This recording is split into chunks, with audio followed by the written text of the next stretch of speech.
नाज़रीन, अवामी न्यूज़ में ख़बरनि जो सिलसिलो जारी है। इन वक्त असीं तव्हांखे कराची में ख़बर ॾींदा हलूं त कराची प्रेस क्लब के साम्हूं पाकिस्तान हिंदू यूथ काउंसिल पारां इंडिया के शहर जोधपुर में 11 हिंदुओं के क़त्ल करण वारे वाक़े खिलाफ़ कराची के प्रेस क्लब के अॻियां सख़्त एहतजाज कयो वियो, जंहिंजी अॻुवाणी हिंदू यूथ काउंसिल के बानी राजकुमार, चेयरमैन प्रिया देवी और वाइस सदर सुनीता और समेत हिंदू बिरादरी के अॻुवाणी कई। इन मौके ते अॻुवाणी चयो त जेके हिंदू हितां इंडिया वेंदा आहिनि उन्हनि खे क़त्ल कयो वञे थो। असांजे हिंदुअनि सां इंसाफ़ थियणु खपे। इंडिया के परॾे वज़ीर अमित शाह खिलाफ़ FIR दाख़िल करण जो मुतालबो कयो। इंडिया का पुरज़ोर अपील था करूं तो पाकिस्तान का इंडिया वालन के इंसाफ और तहफ़्फ़ुज़ फराहम किया वञे। हमारा मुतालबा आज यहाँ पे आने का यही है कि इसका जिम्मेदार जो है मोदी सरकार है, और हम चाहते हैं, हमारी डिमांड हिंदू कम्युनिटी की पाकिस्तान की यही है कि अमित शाह के ऊपर FIR काटी जाए और ये जो है हमारे 11 पाकिस्तानी भाई जो है हिंदू वापस आना चाह रहे थे।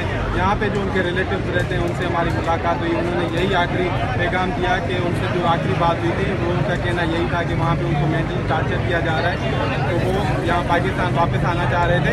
और ये बहुत बड़ा सवालिया निशान है मोदी सरकार के लिए। तो मैं इमरान खान साहब को भी रिक्वेस्ट करूँगा इसको इंटरनेशनल फोरम में उजागर करें मामले को, और पूरे दुनिया के जो इंटरनेशनल फोरम से तो मोदी सरकार से, भारत से सवाल पूछे इसके बारे में।